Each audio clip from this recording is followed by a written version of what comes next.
जय Hind. Last class में हम लोग ग्लूकोज के श्रृंखला पढ़ रहे थे, संरचना पढ़ रहे थे और आपको बताए थे कि जनरली जो ग्लूकोज होता है, ग्लूकोज को हम लोग तीन तरह से क्या करते हैं, निरूपित करते हैं।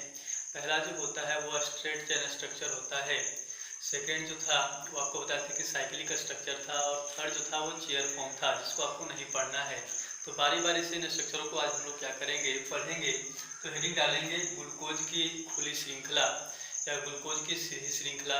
और इसको करने से पहले हमको क्या करना होगा, कुछ अभिक्रिया होता है, कुछ रिएक्शंस होता है जो ग्लूकोज में मौजूद अलग अलग समूह वर्ग के बारे में क्या करता है, जानकारी देता है। तो उसको पहले करेंगे हम लोग। तो ये हेडिंग डाल देंगे ग्लूकोज की खुली श्रृंखला या सीधी श्रृंखला भी लिख सकते हैं, straight chain structure of glucose. और इसमें पहला आता है ग्लूकोज का HI के साथ अभिक्रिया। ग्लूकोज का HI के साथ अभिक्रिया।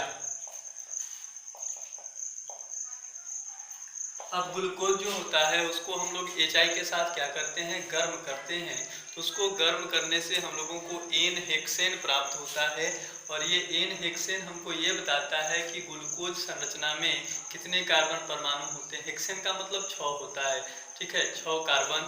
तो यहाँ पर हेक्स कह रहा है हेक्सेन कि ग्लूकोज के अंदर कितने कार्बन परमाणु होंगे, टोटल 6 कार्बन परमाणु होंगे। जिसमें लिखेंगे ग्लूकोज को HI के साथ गर्म करने पर एन हेक्सेन प्राप्त होता है। एन हेक्सेन प्राप्त होता है। इससे ग्लूकोज में उपस्थित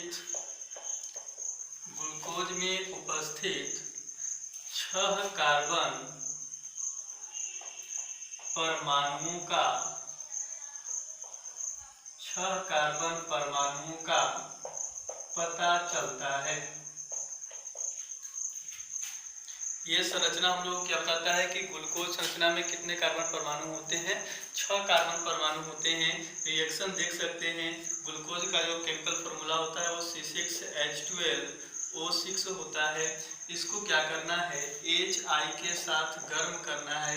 तो ये इस प्रकार से गर्म का ये सिंबल होता है, इसको गर्म करेंगे। और जब ग्लूकोज को गर्म करिएगा तो एन हेक्सेन प्राप्त होता है। एन ये बताता है कि जो श्रृंखला बनेगा यहाँ पर जो यौगिक है उसमें किसी प्रकार का कोई ब्रांच नहीं है। तो हेक्सेन कह रहा है, तो हेक्स कह रहा है, तो कितना कार्बन होगा, टोटल 6 कार्बन होगा। तो इस प्रकार से पहले हम लोग 6 कार्बन क्या कर लेंगे, अटैच कर लेंगे। 6 एन है तो सबके बीच में कौन सा बॉन्ड होगा, सिंगल बॉन्ड होगा। और फिर हाइड्रोजन से इसका वैलेंसी क्या कर देंगे, पूरा कर देंगे। तो CH3CH2 ये हो जाएगा CH2, ये CH2, ये CH2 और ये लास्ट वाला क्या हो जाएगा CH3। और ये जो स्ट्रक्चर है ये क्या है, एन हेक्सेन है। दूसरा जो हम लोग देखेंगे रिएक्शन वो आएगा ग्लूकोज का हाइड्रोक्सिल एमीन के साथ अभिक्रिया। हाइड्रोक्सिल एमीन के साथ अभिक्रिया, इसमें लिखेंगे ग्लूकोज हाइड्रोक्सिल एमीन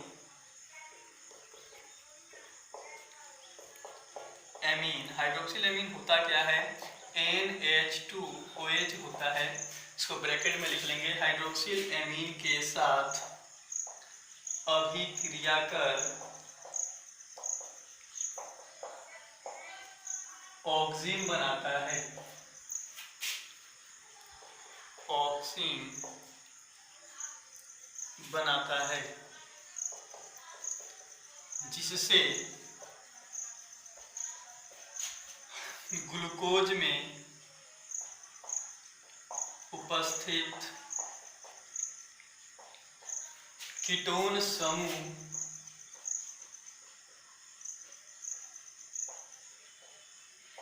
का पता चलता है, कीटोन समूह का पता चलता है। तो यहाँ पर हाइड्रोक्सिल एमीन NH2OH के साथ ग्लूकोज का रिएक्शन कराते हैं तो आपको क्या प्राप्त होता है, ऑक्सीजन प्राप्त होता है। और ये ऑक्सीजन क्या बताता है कि ग्लूकोज संरचना में क्या होता है, कीटोन। जनरली ग्लूकोज में नहीं, लेकिन ग्लूकोज के समान ही अनुसूत्र वाला कौन होता है, फ्रक्टोज होता है। और उस फ्रक्टोज के सेकेंड कार्बन के ऊपर कौन होता है, कीटोन होता है। और उस कीटोन के बारे में कौन बताता है आपको, ऑक्सीजन बताता है। जब हम लोग ग्लूकोज का किसके साथ रिएक्शन कराते हैं, NH2OH के साथ कराते हैं। तो पहले आप इसको नोट करिए, इसके बाद इसका रिएक्शन आगे देखते हैं।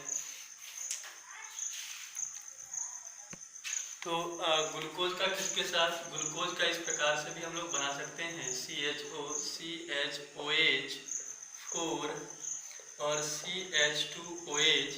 इसका जो रिएक्शन कराना है वो हाइड्रोक्सिल एमीन के साथ कराना है, अर्थात NH2OH के साथ। और जब इस ग्लूकोज का रिएक्शन NH2OH के साथ कराते हैं तो इससे आपको ऑक्सीजन प्राप्त होता है, CH double bond NOH CHOH 4 और CH2OH। ये जो स्ट्रक्चर है इसको हम लोग बोलते हैं ऑक्सीजन। और ये ऑक्सीजन आपको क्या बताता है कि ग्लूकोज संरचना में क्या मौजूद होता है, कीटोन समूह मौजूद होता है। नेक्स्ट तीसरा रिएक्शन देखेंगे, ग्लूकोज का Br2 जल के साथ, Br2 जल के साथ अभिक्रिया। इसमें लिखेंगे ग्लूकोज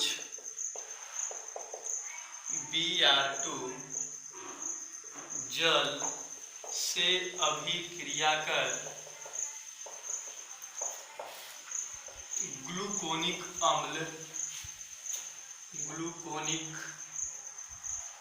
अम्ल का निर्माण करता है। इससे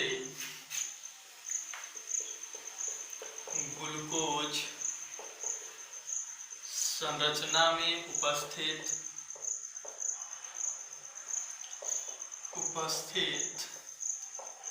एल्डिहाइड CHO समूह का पता चलता है। अब यहाँ पर कह रहा है ग्लूकोज का Br2 वाटर से रिएक्शन कराएंगे तो ग्लूकोनिक अम्ल बनेगा। रिएक्शन करा देते हैं, ये CHOH होल 4 और CH2OH, ये जो है ये ग्लूकोज है। इसका रिएक्शन कराना है Br2 वाटर के साथ। और जब इसको Br2 वाटर के साथ रिएक्शन कराते हैं तो ग्लूकोनिक अम्ल प्राप्त होता है। ग्लूकोनिक अम्ल होता है COOH CHOH 4 और CH2OH। ये जो है इसको हम लोग ग्लूकोनिक अम्ल कहते हैं। और ये ग्लूकोनिक अम्ल किसके बारे में बताता है कि ग्लूकोज संरचना में कौन मौजूद होता है, एल्डिहाइड समूह क्या होता है, मौजूद होता है। ये आपको एल्डिहाइड इसमें भले दिखाई न दे हो, आगे आप लोग पढ़े होंगे कि ऑक्सीडेशन रिडक्शन कराते हैं। इनमें से ये एसिड है तो एसिड का ऑक्सीडेशन या रिडक्शन कराएंगे तो कभी अल्कोहल बनता है, कभी एल्डिहाइड बनता है। तो आगे एक स्टेप बचा हुआ है, तो ये इतना ही आपको एग्जाम में लिखना होता है, इसलिए इतना ही बता रहे हैं। तो ये ग्लूकोज है, ग्लूकोज का Br2 वाटर के साथ रिएक्शन, तो ये ग्लूकोनिक अम्ल बनता है। और ग्लूकोनिक अम्ल क्या बताता है, ग्लूकोज संरचना में कौन सा समूह होता है, एल्डिहाइड समूह। इसको भी नोट करिए। इसके बाद नेक्स्ट 2 और 3 रिएक्शन और है। नेक्स्ट आएगा फोर्थ, ग्लूकोज का एसिटिक एनहाइड्राइड के साथ अभिक्रिया। एसिटिक एनहाइड्राइड के साथ अभिक्रिया। अब अगर आप इसमें देखें तो ग्लूकोज जो होता है, glucose acetic anhydride, acetic anhydride क्या होता है, CH3CO का होल ट्वाइस और O। ये होता है एसिटिक एनहाइड्राइड के साथ अभिक्रिया कर एसिटिक एनहाइड्राइड के साथ अभिक्रिया कर पेंटा एसिटल या एसिटिल व्यूपन डेरिवेटिव पेंटा एसिटिल व्यूपन का निर्माण करता है। और इससे क्या मालूम चलता है, इससे ग्लूकोज में उपस्थित 5 OH समूह का पता चलता है। 5 OH समूह का पता चलता है। रिएक्शन देखिए CHOCHOH4, ये तो ग्लूकोज हो जाएगा CH2OH। अब इस ग्लूकोज का रिएक्शन कराना है एसिटिक एनहाइड्राइड से CH3CO का होल ट्वाइस और फिर ऑक्सीजन। यह इनका रिएक्शन कराएंगे एसिटिल एनहाइड्राइड से तो क्या बनाता है, पेंटा एसिटल व्यूपन बनाता है। पेंटा एसिटल व्यूपन क्या होता है, तो ये होता है CHO double bond O CH3 का होल 4 फिर CHO C double bond O CH3। ये जो स्ट्रक्चर इसको बोलते हैं पेंटा एसिटल या एसिटिल व्यूपन। और ये पेंटा एसिटिल व्यूपन जो होता है वो ग्लूकोज संरचना में क्या बताता है कि कितने OH समूह मौजूद होते हैं, 5 OH समूह मौजूद होते हैं। तो इसको भी क्या करिए, नोट करिए। यहाँ पर 2 हाइड्रोजन हो जाएगा, नोट करिए। नेक्स्ट जो रिएक्शन है, लास्ट रिएक्शन 5 नंबर, वो है ग्लूकोज का HNO3 के साथ अभिक्रिया। और ये ग्लूकोज HNO3 के साथ अभिक्रिया कैसे करता है, इसमें कर सकते हैं कि ग्लूकोज जो होता है वो HNO3 के उपस्थिति में ऑक्सीकृत होता है और ऑक्सीकृत करके क्या करता है, सैकरिक अम्ल का निर्माण करता है। और ये जो सैकरिक अम्ल है ये ग्लूकोज संरचना में उपस्थित जो प्राथमिक अल्कोहल होता है उस प्राथमिक अल्कोहल के बारे में क्या करता है, जानकारी देता है। इसमें लिख सकते हैं ग्लूकोज HNO3 के उपस्थिति में या के साथ उपस्थिति में ऑक्सीकृत होकर सैकरिक अम्ल का निर्माण करता है। सैकरिक अम्ल का निर्माण करता है। इससे ग्लूकोज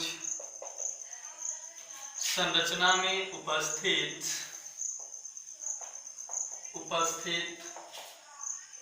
प्राथमिक अल्कोहल का पता चलता है। अब कह रहे ग्लूकोज का HNO3 के साथ ऑक्सीकरण कराना है। ये रहा ग्लूकोज CHOCHOH4 और CH2OH। इसके ऊपर रिएक्शन में लिखेंगे HNO3, ऑक्सीकरण कराना है, इस प्रकार से O लिख देंगे। इसके बाद क्या होता है, इससे क्या बनता है, सैकरिक अम्ल बनता है। तो सैकरिक अम्ल का सीधा सा फॉर्मूला होता है COOH CHOH4 और फिर नीचे जो होगा वो COOH होगा। ये जो अम्ल है इस अम्ल को हम लोग क्या बोलेंगे, सैकरिक अम्ल बोलेंगे। और ये जो सैकरिक अम्ल होता है ये ग्लूकोज संरचना में उपस्थित किसके बारे में, प्राथमिक अल्कोहल के बारे में क्या करता है, जानकारी देता है। तो ये 5 रिएक्शन थे जो ग्लूकोज संरचना से रिलेटेड थे, इसको आप नोट करिए। इसके बाद ग्लूकोज की संरचना बनाते हैं। अभी तक जो ऊपर सभी प्रकार के जो अभिक्रिया बताए उस अभिक्रिया के आधार पर जो फिशर साइंटिस्ट थे उन्होंने ग्लूकोज का एक संरचना तैयार किया था जिसको हम लोग फिशर प्रोजेक्शन के नाम से भी जानते हैं। उस संरचना को हम लोग देखेंगे पहले लिखेंगे कि उपरोक्त अभिक्रिया के द्वारा, उपरोक्त का मतलब होता है ऊपर वर्णित, उपरोक्त अभिक्रिया के द्वारा फिशर ने ग्लूकोज की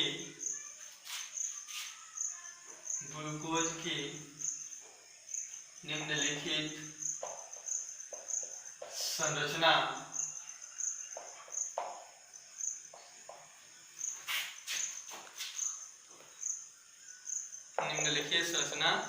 दिया या तैयार किया। इसमें उन्होंने पहला हम लोग देखे थे कि ग्लूकोज संरचना में कितने कार्बन होते हैं, 6 कार्बन होते हैं। तो इस प्रकार से 6 कार्बन हम लोग लिख सकते हैं, 1 2 3 4 5 और 6। फिर बोल रहा था कि ग्लूकोज में क्या होता है, या तो एल्डिहाइड होता है और फ्रक्टोज में क्या होता है, कीटोन। तो यहाँ पर एक एल्डिहाइड समूह लगा देंगे।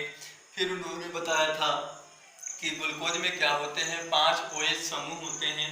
इस प्रकार से हम लोग OH समूह क्या करते जाएंगे, लगाते जाएंगे, H OH OH H H OH H OH, और एक होता है प्राथमिक एल्कोहल, तो उसको हम लोग कर देंगे CH2OH।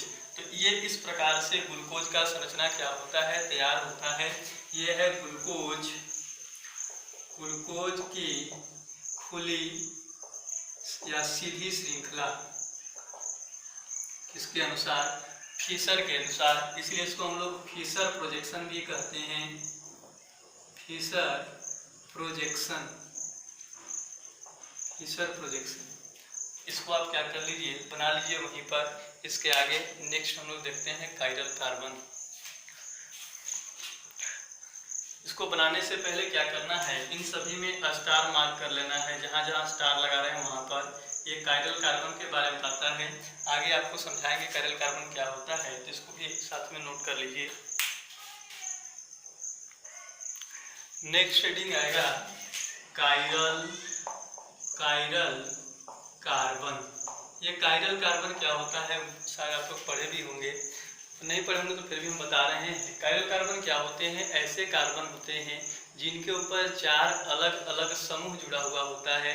और ऐसे कार्बन जिनसे 4 अलग अलग समूह जुड़े हुए होते हैं, ऐसे कार्बन को ही हम लोग क्या कहते हैं, कायरल कार्बन कहते हैं। पहले डेफिनेशन लिखते हैं, उसके बाद इसको समझाते हैं क्या होता है। तो लिखेंगे ऐसे कार्बन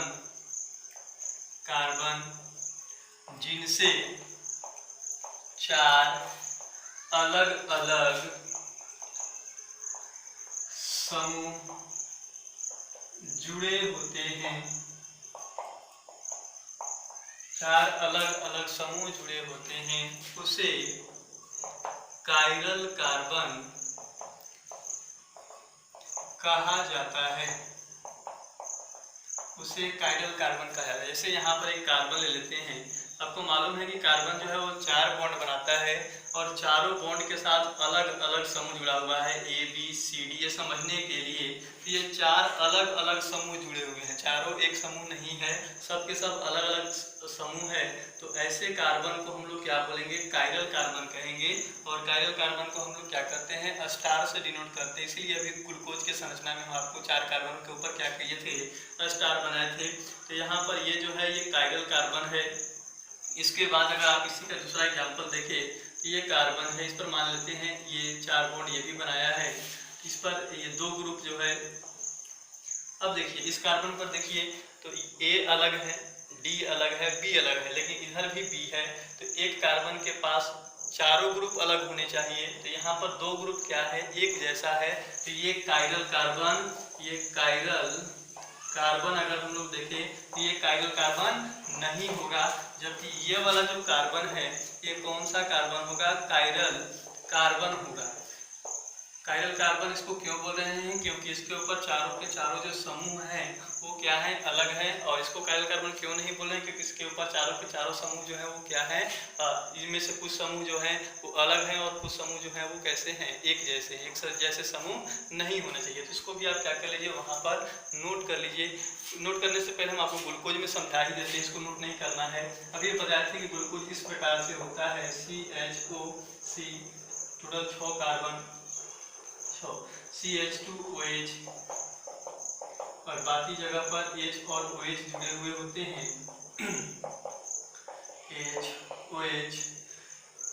HOH। अगर आप इस कार्बन को देखें तो यहाँ पर ऊपर कौन जुड़ा हुआ है, CHO समूह जुड़ा हुआ है। इसके इधर साइड देखें तो H जुड़ा हुआ है, इसके इस साइड देखें तो OH जुड़ा हुआ है, और अगर नीचे देखें तो ये पूरा का पूरा समूह जुड़ा हुआ है। तो इसलिए ये जो कार्बन होगा इसके ऊपर चारों के चारों समूह जो है वो क्या है, अलग है, इसलिए कार्बन कैसा होगा, कायरल कार्बन होगा। अब इस कार्बन को देखें तो इस कार्बन के ऊपर ये पूरा समूह जुड़ा हुआ है, इसके इस साइड में H जुड़ा हुआ है, इसके इस साइड में OH जुड़ा हुआ है, और इसके नीचे ये पूरा समूह जुड़ा हुआ है। तो इसके ऊपर चारों के चारों समूह जो है वो क्या है, अलग है, तो इसलिए ये कार्बन भी क्या होगा, कायरल कार्बन होगा। इस कार्बन को देखें तो इसके ऊपर अब इतना ज़्यादा ये पूरा समूह जुड़ा हुआ है, एक साइड OH है, एक साइड H है, और नीचे की ओर ये है, तो ये कार्बन भी क्या होगा, कायरल कार्बन होगा। इस कार्बन को देखें तो अब इस कार्बन के ऊपर इतना पूरा समूह जुड़ा हुआ है, एक तरफ इधर H है, दूसरे तरफ OH है, और नीचे क्या है, CH2OH है। तो इसके ऊपर भी क्या होगा, ये भी क्या होगा, कायरल कार्बन होगा। इसके ऊपर भी चार अलग समूह जुड़े हैं। अब इसके ऊपर इसको हम लोग कायरल कार्बन क्यों नहीं कर रहे हैं, देखिए इसमें CH2 है, H2 है का मतलब है कितने हाइड्रोजन इससे जुड़े हुए हैं, 2 हाइड्रोजन जुड़े हुए हैं, तो दोनों हाइड्रोजन क्या होगा, सेम होगा, सेम समूह होगा, इसलिए इस कार्बन को हम लोग कायरल कार्बन नहीं कहेंगे। तो अगर आपसे पूछेगा कि ग्लूकोज में कायरल कार्बन की संख्या कितनी होती है, तो ग्लूकोज में कायरल कार्बन की संख्या कितनी है, 1 2 3 और 4। तो इसको आप इसको पहले नोट कर लीजिए, इसको नोट नहीं करना है, इसको तो हम पहले नोट करके इसे लिखवा देंगे, तो समझ गए होंगे, काफ़ी है, इसको नोट करिए। अब इसको अगर नोट कर लिए होंगे तो यहीं पर एक नोट करके लिखिएगा पॉइंट, जो एग्जाम में आपको पूछता है, नोट करके कि ग्लूकोज की खुली संरचना में, ग्लूकोज की खुली संरचना में कायरल कार्बन या 4 कायरल कार्बन उपस्थित होते हैं, 4 कायरल कार्बन मौजूद होते हैं। ध्यान रखना, खुली संरचना बोल रहे हैं, ऐसा अगर सीधा पूछे ग्लूकोज में कितने कायरल कार्बन होते हैं, जब कुछ ना दिया हुआ रहे तो कितना होगा, 4 होगा। जब खुली संरचना लिखा है तो भी कितना होगा, 4 होगा। लेकिन अगर चक्रीय संरचना कह दे तो वो चक्रीय संरचना में कायरल कार्बन की संख्या कितनी हो जाती है, 5 हो जाती है। तो जब हम लोग चक्रीय संरचना पढ़ेंगे तब बताएंगे। लेकिन सीधा सा पूछा है कि ग्लूकोज में कायरल कार्बन की संख्या कितनी है, तो आपको कितना बताना है, हमेशा 4 बताना है। इसके ठीक नीचे ये आप क्या कर लीजिए, पॉइंट को नोट कर लीजिए। इसके बाद आगे देखते हैं नेक्स्ट पॉइंट।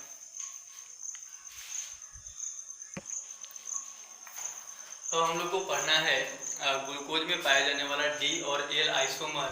उससे पहले हम लोग आइसोमर समझते हैं। आइसोमर आपको पढ़ाया गया होगा कि ऐसे कंपाउंड या ऐसे यौगिक जिनका मॉलिक्यूलर फॉर्मूला या कह सकते हैं केमिकल फॉर्मूला क्या होता है, समान होता है, और स्ट्रक्चर जो संरचना होता है वो क्या होता है, भिन्न होता है। तो ऐसे यौगिक को हम लोग क्या बोलते हैं, आइसोमर कहते हैं। आइसोमर का सीधा सा मतलब होता है कंपाउंड हैविंग सेम मॉलिक्यूलर और structural formula but different in structure, या कह सकते हैं कि ऐसे यौगिक, ऐसे कंपाउंड जिनका मॉलिक्यूलर फॉर्मूला या स्ट्रक्चर फॉर्मूला क्या होता है, सेम होता है, लेकिन स्ट्रक्चर संरचना क्या होता है, भिन्न होता है। ऐसे कंपाउंड को हम लोग क्या बोलते हैं, आइसोमर बोलते हैं। और आइसोमर को हम लोग किससे, आइसोमर को अगर संख्या निकालना होता है तो हम लोग जानते हैं कि आइसोमर का जो पावर होता है वो 2 के पावर n होता है। और यहाँ पर n क्या बताता है, नंबर ऑफ असमित कार्बन, एसिमेट्रिकल कार्बन, मतलब तो कायरल कार्बन की संख्या, ठीक है। और उसके आधार पर हम लोग आइसोमर कितने बनेंगे वो निकालते हैं। तो हम लोग को वो सब नहीं पढ़ना है, आइसोमर आपको पढ़ाएंगे पांडे सर। इसके बाद हम लोग जो यहाँ पर पढ़ना है वो जानना है हम लोग को D और L आइसोमर। हेडिंग डाल देंगे D और L आइसोमर। आइसोमर को क्या बोलते हैं हिंदी में, ऐसे लिख लो आइसोमर। अब ये जो D और L आइसोमर होते हैं, ये ग्लूकोज संरचना में उपस्थित जो 5वां कार्बन होता है, ठीक है, उसके ऊपर H या OH के पोजीशन के आधार पर हम लोग क्या करते हैं, D और L आइसोमर को डिफाइन करते हैं। जैसे सीधा सा मतलब अगर हम लोग ग्लूकोज बनाए यहाँ पर समझने के लिए 6 CH2OH,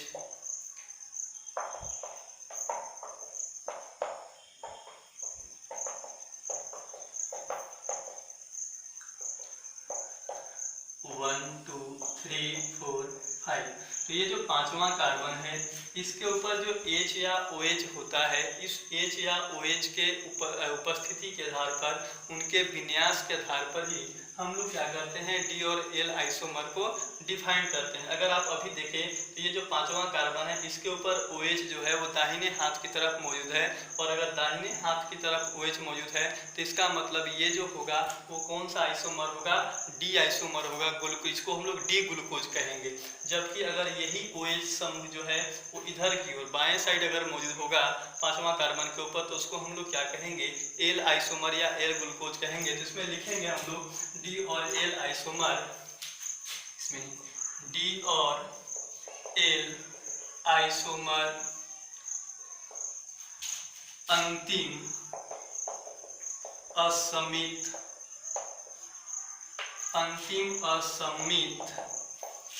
कार्बन। अंतिम असमित कार्बन का मतलब होता है अंतिम कायरल कार्बन। तो अंतिम कायरल कार्बन कौन होता है, कार्बन संख्या 5 होता है। अंतिम असमित कार्बन पर उपस्थित H एवं OH के विन्यास पर आधारित होता है। H या OH के विन्यास पर आधारित होता है। सबसे पहले हम लोग बात करते हैं D फॉर्म का। D फॉर्म क्या होता है, यदि ग्लूकोज संरचना के अंतिम असमित कार्बन, अंतिम असमित कार्बन का मतलब, कार्बन असमित का मतलब आपको समझना है कायरल कार्बन, ठीक है। और वो अंतिम कायरल कार्बन कौन है, कार्बन संख्या 5 है। असमित कार्बन पर OH दाईं ओर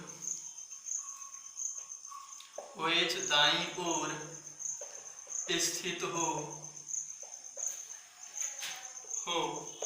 तो उसे D फॉर्म या D ग्लूकोज कहते हैं, D फॉर्म कहते हैं, ठीक है। ये सीधा सा अगर आप देखें तो आपका दाएं साइड इधर है, तो आप ये ग्लूकोज संरचना में अगर पांचवा कार्बन पर दाएं साइड OH मौजूद है तो उसको हम लोग कौन सा कहेंगे, कौन सा फॉर्म है, वो D फॉर्म है या D आइसोमर है, ठीक है। और अगर वही जो है वो बाएं साइड मौजूद है OH को समूह, तो उसको हम लोग क्या कहेंगे, L फॉर्म। ध्यान रखना D और L को हमेशा कैपिटल लेटर में ही लिखेंगे, ठीक है। नेक्स्ट लिखेंगे L फॉर्म, इसका ठीक उल्टा होगा, यदि ग्लूकोज संरचना में या ग्लूकोज संरचना के अंतिम असमित carbon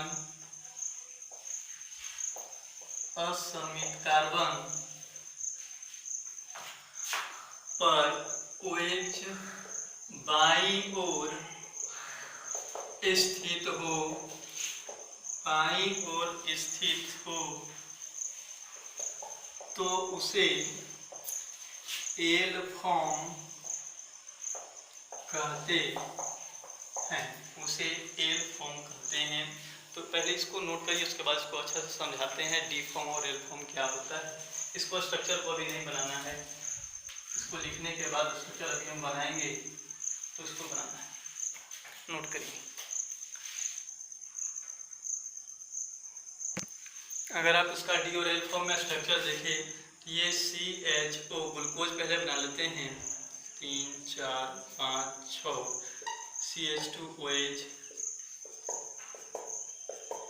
H OH OH H H OH और H OH, ये ये जो है इसमें देखिए अंतिम असमित कार्बन बोले तो पांचवा कार्बन, ये फर्स्ट, ये सेकेंड, ये थर्ड, ये फोर्थ, ये फिफ्थ, और असमित कार्बन को हम लोग क्या करते हैं स्टार मार्क से दिखाते हैं।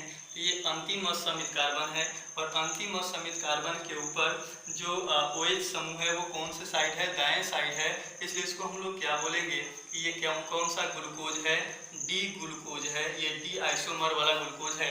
अब इसी को अगर आप यहाँ पर एल ग्लूकोज बनाए तो यहाँ पर अगर मिरर आप रख दें, मान लीजिए प्लेन मिरर रख दिए हैं यहाँ पर, इसे मिरर बनाना नहीं है, समझने के लिए बना रहे हैं।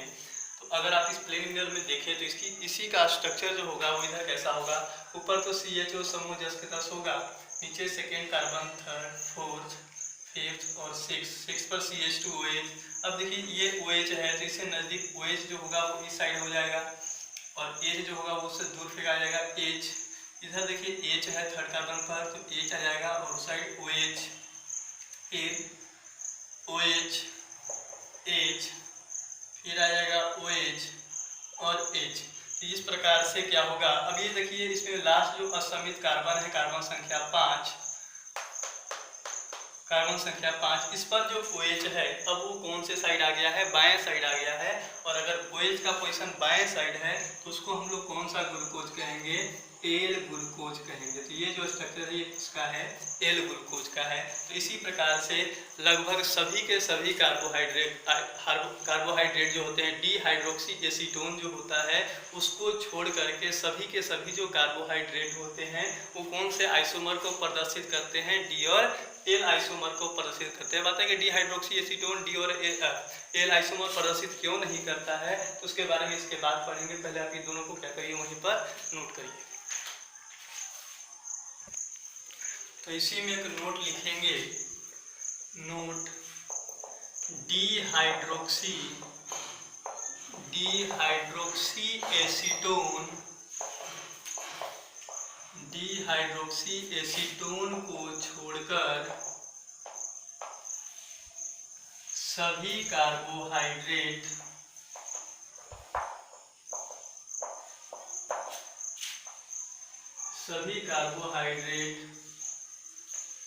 डी और एल फॉर्म को प्रदर्शित करते हैं। तो फिर डिहाइड्रोक्सी एसीटोन क्यों नहीं करता है, क्योंकि डिहाइड्रोक्सी एसीटोन में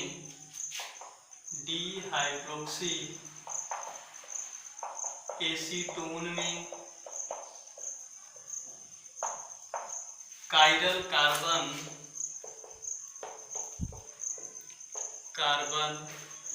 अनुपस्थित होता है। अब देखिए डिहाइड्रोक्सी एसीटोन क्या होता है, CH2OH, C double bond O और CH2OH। ये जो स्ट्रक्चर है ये किसका है, डिहाइड्रोक्सी एसीटोन का है, डिहाइड्रोक्सी एसीटोन।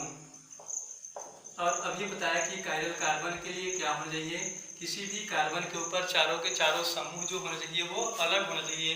तो इस कार्बन के ऊपर देखिए 2H समूह है तो ये कायरल कार्बन नहीं होगा। इस कार्बन को देखें तो इसके ऊपर भी 2H समूह है तो ये भी कायरल कार्बन नहीं होगा।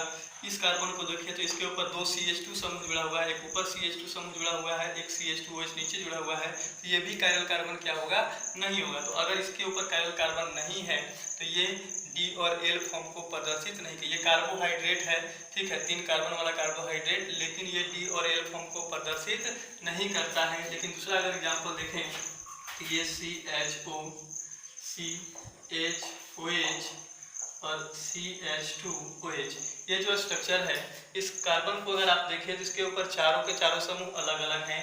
ऊपर जो है वो CHO है, इधर H है, उधर OH है और नीचे कौन है, CH2OH। तो ये जो कार्बन होगा ये कायरल कार्बन होगा। और ये जो स्ट्रक्चर है वो ग्लिसरॉल, ये ग्लिसरॉल एल्डिहाइड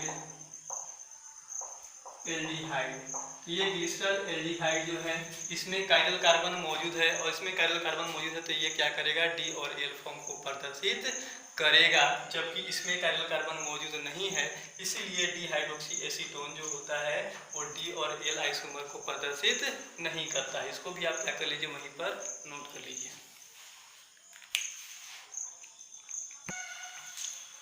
अब इसके बाद हम लोग को जो पढ़ना है वो ग्लूकोज का ऑप्टिकल एक्टिविटीज के बारे में पढ़ना है, ऑप्टिकल आइसोमर के बारे में पढ़ना है, ठीक है। तो उसके बारे में हम लोग अगले क्लास में पढ़ेंगे, ठीक है। इसको आप अच्छे से पढ़ते जाइए, नोट करते जाइए, समझते जाइए, और जो समझ में ना उसको कमेंट बॉक्स में लिखे। बाकी विशेष अगले क्लास में, तब तक के लिए धन्यवाद।